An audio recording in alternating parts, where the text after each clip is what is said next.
Baie welkom by Radio Bybelskool, aangebied deur Dr. Ben Booyens van die Weskus Leierskap Instituut. Die onderrigfilosofie van hierdie instituut is om jou prakties toe te rus vir die bediening. Met ander woorde, om aan jou basiese bruikbare kennis en vaardighede aan te leer. Hier is Ben. Ons het verlede keer met u gesels oor die boek Numeri. En vandag gaan ons met u praat oor Deuteronomium. Deuteronomium bespreek die bevestiging van die wet aan die nuwe geslag. Die naam Deuteronomium beteken tweede wet. Dit is nou byna 40 jaar na die uittog en die gebeure speel af oos van die Jordaan en ook in die laaste weke van Moses se lewe. Die boek handel hoofsaaklik oor die verbale kommunikasie van goddelike openbaring wat Moses met die volk deel. Die oorspronklike ontvangers van hierdie kommunikasie soos opgeteken in Deuteronomium is dan aan die nuwe geslag, maar het ook op ons vandag betrekking. Die boek bestaan uit 34 hoofstukke en kan in 3 verdeel word. Hoofstukke 1 tot 4 hanteer die geskiedenis van God se trou in die verlede. Die Abrahamiese verbond word opnuut bevestig, 8 word geslaan op God se trou, die gebrek aan geloof van Israel word hersien en daar is die herinnering om gehoorsaam te wees. Hoofstukke 5 tot hoofstuk 26 vers 15 is opdragte en spesifiek God se huidige opdragte. Die wet word weer voorgehou as ook morele wette en waarskuwings. Daar is seremoniele wette vir 'n heilige volk met 'n sentrale aanbiddingsplek. Die 7 jaar Sabbat en die 3 pelgrimsfeeste. Die siviele wette is vir die rigters, konings, leviete, profete en vlugtelingstede of asielstede. Die sosiale en ander wette gaan oor die reg van die eerstgeborene, egskeiding en levitiese huwelike. Hoofstuk 26 vers 26 tot hoofstuk 34 hanteer die verbond van God se profetiese beloftes. Die verbond moet bekragtig word en hanteer die seën en straf. Daar is ook 'n Palestynse verbond. Moses se afskeidsboodskap is opgeteken waar hy die stamme seën en sy dood is ook vir ons opgeteken.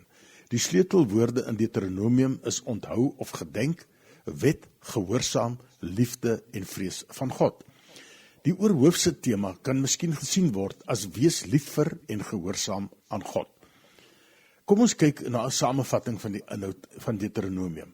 Hoofstukke 1 tot 4 handel oor God se trou in die verlede. Die volk Israel staan oos van die Jordaan, gereed om die beloofde land binne te trek. Omdat die Exodus geslag almal gesterf het, het die nuwe geslag opdragte van God nodig en Moses onderneem om hierdie wet te verklaar. Moses herinner eers die volk aan God se beloftes aan Abraham en die gebrek aan geloof van die volk by Kades Barnea. Dan herinner hy die volk aan God se trou tydens die omswerwinge in die woestyn en Israel se sonde. Dan roep Moses die volk op tot gehoorsaamheid. Hoofstukke 5 tot 26 vers 15 hanteer God se huidige opdragte. Moses is nou gereed om God se wette 'n tweede keer aan die volk voor te hou, by hierdie geleentheid aan die nuwe geslag wat binnekort die beloofde land sou binnetrek.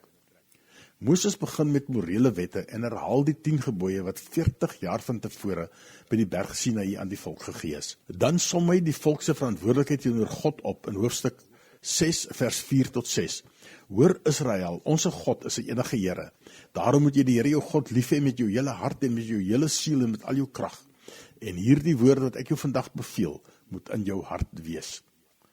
Moses het die volk daaraan bly herinner, dat die bose Kanaaniete in die land vernietig moet word, sodat hulle nie Israel tot sonde sou lei nie. As hulle die beloofde land binnetrek, sou God se belofte aan Abraham en sy belofte om die boosheid van die land te bestraf in vervulling gaan. Israel sou God se instrument van oordeel vir sonde wees. Moses waarsku die volk ook oor God se straf en die gevaar om God te vergeet as hulle eers vasdraplek in die land het. Moses lê sterk klem daarop om God se woord te hoor, te gehoorsaam en om onderrig daarin te ontvang.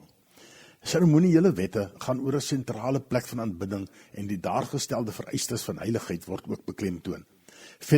Wette oor tiendes, kos, die 7 jaar Sabbat en die pelgrimsfeeste word uiteengesit. Nou beweeg Moses aan na die siviele wette wat handel oor rigters, konings, profete, militêre aangeleenthede en die asielstede. Satanisme, spiritisme, heksery, toordery ensovoorts word sterk veroordeel. Met alles so duidelik uiteengesit, sal Israel moet verskonings uitdink om ongehoorsaam te wees.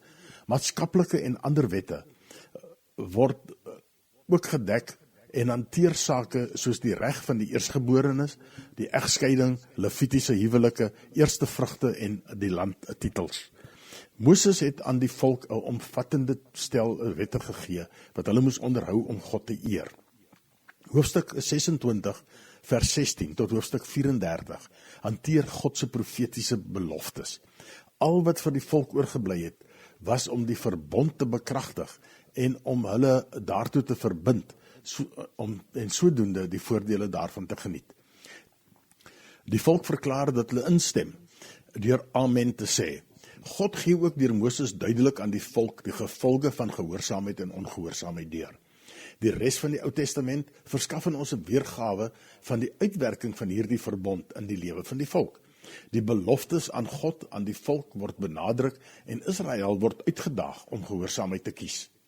In Moses se afskeidsboodskap herinner hy die volk aan God, beveel hulle om Josua te gehoorsaam, die getuienis van 'n onderneming en seën hy die 12 stamme. Die dood van Moses is later ingevoeg, heel moontlik deur Josua. Die tema en doel van Deuteronomium. Moses teken in Deuteronomium aan hoe dat God in Moab die wet herhaaldelik deur Moses aan die volk gee, wat op die punt staan om die beloofde land binne te trek. Die volke word daaraan herinner om God lief te hê, hom te gehoorsaam en om heilig te leef in die beloofde land.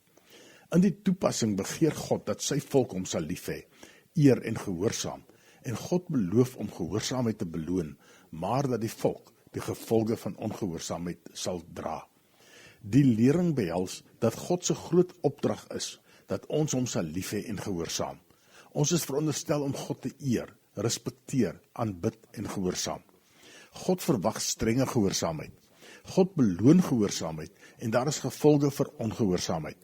God verwag van ons om ander mense in sy woord te onderrig. Wanneer dit goed gaan, is dit maklik om van God te vergeet.